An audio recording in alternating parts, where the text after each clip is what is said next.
बिहार में जहरीली शराब से त्राहिमाम मचा हुआ है। चारों तरफ चीख पुकार रहे हैं परिजन। अब सवाल है कि यह बिहार में जो दारू बंद है, शराब बंद है, इससे जनता को क्या लाभ पहुंच रहा है? अंततः जनता तक शराब पहुंच ही जा रहा है, तो फिर दारूबंदी का मतलब क्या होता है? हमारे साथ बातचीत करने के लिए पूर्व मंत्री श्री सुरेंद्र राम जी हैं। सबसे पहले बहुत-बहुत स्वागत है सर। और हम आप जानेंगे, आप भी घटना स्थल पर गए थे, क्या कुछ निकल कर आया? देखिए, हम तो वहाँ गए घटनास्थल पर, तो हमने ये देखा कि वहाँ महिलाओं का चीख-पुकार, माने कि ये हमारे जाने के बाद वहाँ महिलाएँ और बेटी रो रही थी कि पापा कहाँ चले गए। माने कि जिनका मर्द मर गया, वो बोल रही थी कि पापा कब आएँगे। माने कि जिस माँ का बेटा मर गया, वो बेटा कहाँ चले गए। तो महिलाएं जो रो रही थी, वो हृदय को सीधे लग रहा था कि ये क्या हो गया। ये लोग बोल रहा था कि कल तक तो मेरा पिताजी ठीक थे, कोई बोला था मेरा पुत्र ठीक था, लेकिन एकाएक ये जहरीली शराब पीने के कारण उनका मृत्यु हो गया। इस तरह से जो है चीख पुकार जो था, माने कि हृदय कँपा देने वाला, हम लोग वो गए तो हमने मशरक से शुरू किया, मशरक से घूमते-घूमते हमने सिवान में गया और सिवान में जाने के बाद हमने माने पूरा दिन हम लोगों ने घूमे, लेकिन ये पूरा दिन में ये हर एक जगह जहाँ जितना घटना जो हुआ था, वहाँ तक हम लोग घूम नहीं पाए। इतना वहाँ माने कि व्यापक पैमाने पर लोगों के द्वारा शराब पीने से मृत्यु हुआ और कई लोग बीमार हो गए। कई लोगों ने तो उसका माने कि इलाज भी सरकारी जगह पर नहीं कराया डर के वजह से, और उसका मृत्यु होने के बाद में उसका जो है केस भी दर्ज नहीं कराया गया और उसके बाद में उसका पोस्टमार्टम भी नहीं हो पाया। तो हम तो यही कहेंगे कि ये शराबबंदी है कहाँ?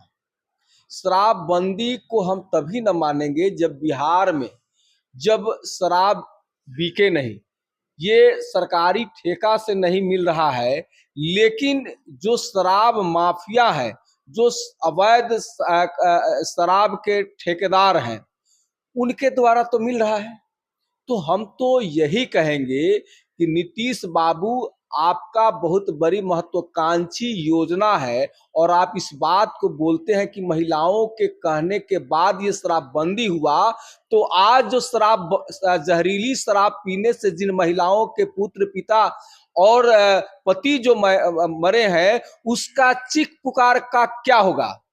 तो मैं नीतीश कुमार जी आपसे पूछना चाहता हूं कि जब शराबबंदी है तो ये शराब कैसे आ रहा है, ये शराब किस रास्ते से आ रहा है, आपके पुलिस महकमे और पुलिस पदाधिकारी क्या कर रहे हैं, थाना आपका क्या कर रहा है, या थाना जो है शराबबंदी शराब माफियाओं के साथ मिल करके ये शराब माने कि पहुंचवाने में, शराब बिकवाने में मदद कर रहे हैं। ये कैसे शराब बिहार में इन कर रहा है, कैसे लोगों तक ये शराब पहुंच रहा है? तो ये शराबबंदी का मतलब क्या है? जब आपसे ये पूर्ण रूप से शराबबंदी करने में नाकामयाब है, आपका प्रशासनिक तंत्र के लोग बात आपका नहीं सुन रहा है, तो आपको फौरन इस्तीफा दे देना चाहिए, और नहीं तो थोड़ा भी लाज हया शर्म है तो आप बिहार में शराबबंदी रखे हैं, तो पूर्ण रूप से शराबबंदी होना चाहिए। ये शराब कहीं बिक रहा है, कहीं दिख रहा है, तो इस पर आपको कानूनी कार्रवाई करना चाहिए। जो पदाधिकारी इस कार्यक्रम में संलिप्त है, उस पदाधिकारी पर भी कार्रवाई होना चाहिए। बहुत बड़ी बात सर आपने कहा कि मुख्यमंत्री को इस्तीफा दे देना चाहिए। तो क्यों नहीं देना चाहिए? क्यों नहीं देना चाहिए? आप एक तरफ से शराबबंदी को आपसे पूर्ण रूप से लागू नहीं हो रहा है, ठेके से शराब का ठेका से नहीं मिल रहा है, लेकिन शराब माफियाओं का शराब ठेकेदार है उसके द्वारा तो मिल रहा है, तो शराबबंदी है कहाँ? जब आप शराबबंदी को पूर्ण रूप से लागू कराने में अक्षम है तो आपको इस्तीफा दे देना चाहिए। क्या लगता है कि सर बिहार में शराब को जो है वो चालू कर देना चाहिए? नहीं, शराब शराब हाँ, एक चीज ये, शराब चालू होने से तो जहरीली शराब तो नहीं मिलेगा।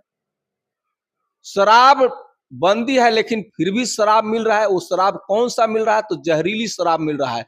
मशरक में भी कई कांड हुआ, आपका सारण जिला में मोतीराजपुर में हुआ, सारण जिला में आपका ये फुलवरिया में हुआ, कई जगह सारण जिला में भी शराब, जहरीली शराब पीने से लोगों का मौत हुआ। सारण जिला ही नहीं, पूरे बिहार में, पूरे बिहार के कोई जिला जहरीली शराब से बचा है क्या?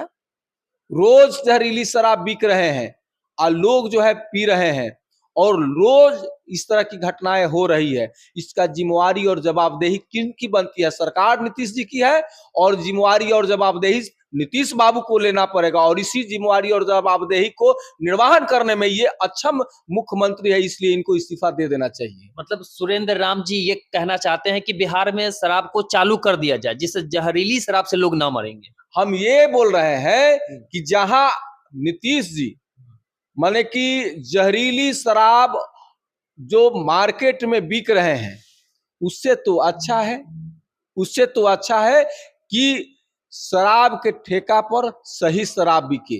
लोग जो इस तरह से सरेआम जो लोग मर रहे हैं, तो उससे तो अच्छा है। या तो आप शराबबंदी आप किए हैं तो पूर्ण रूप से शराबबंदी होना चाहिए, बिके तो सरकारी ठेका से बिके, और नहीं तो पूर्ण रूप से शराबबंदी हो। ये सारी जिम्मेवारी और जवाबदेही सरकार की बनती है, और सरकार के मुखिया है इस कार्य में अक्षम रहे हैं। इसलिए यदि वो अपनी नैतिकता और जिम्मेवारी को लेते हुए उनको इस्तीफा दे देना चाहिए। एक सवाल सर और हम आपसे करेंगे कि बिहार की राजनीति में पिछड़ा, अति पिछड़ा, अल्पसंख्यक की बहुत बड़ी हिस्सेदारी होती है। लोग इसी की राजनीति बिहार में करते हैं खास तौर पर। लेकिन अभी जो शराब से मरने वाले लोग हैं, सभी पिछड़ा, अति पिछड़ा समाज के लोग हैं।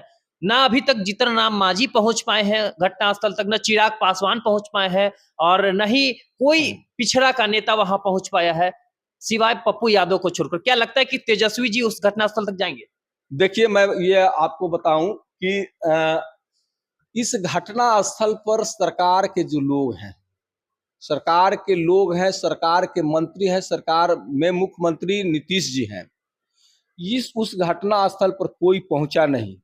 उनका दर्द को बांटने के लिए, उनको देखने के लिए, उनकी पीड़ा को महसूस करने के लिए कोई उनको आश्वासन देने के लिए भी सरकार के लोग कोई पहुंचा नहीं।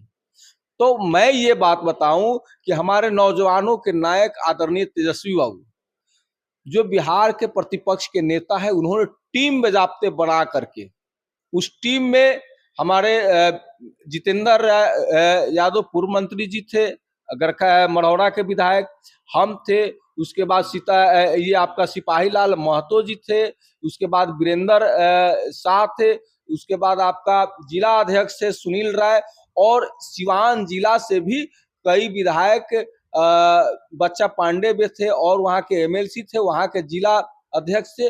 कई दर्जनों लोगों का टीम बना करके सारण जिला और उसके बाद में सिवान जिला, दोनों जगह हम लोग गए। एक एक घर में हम लोगों ने जा करके लोगों से हमने पूछा, लोगों को मैंने धैर्य धारण करने का हम लोगों ने आश्वासन दिया, और जो भी हमसे बन पड़ा हम लोगों ने सहयोग मदद भी करने का काम किए, और आश्वासन भी दिलवाए कि हम लोग, हमारी सरकार तो नहीं है लेकिन फिर भी आपके लिए हम लोग सरकार से लड़ करके जो भी मुआवजा होगा, जो भी राशि होगा, हमने दिलवाने का हमने वहां बात कह करके आए। और हमने ये मांग किया ये सरकार से, नीतीश बाबू की सरकार से, कि जो भी मरे हुए, जो जहरीली शराब से पीने से जो मरे हैं लोग, उनको सरकार जो है 10 लाख रुपया दे, और उनके परिवार के लोगों को सरकारी नौकरी मुहैया कराए।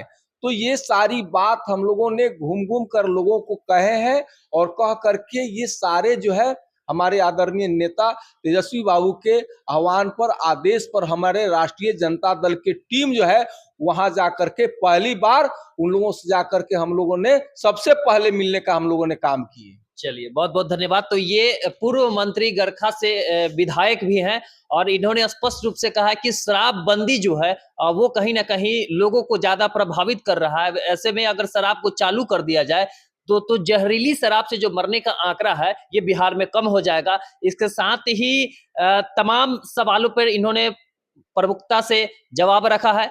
आप क्या कमेंट सेक्शन में अपनी प्रतिक्रिया साझा करना चाहते हैं? ज़रूर बताइएगा। तब तक के लिए धन्यवाद।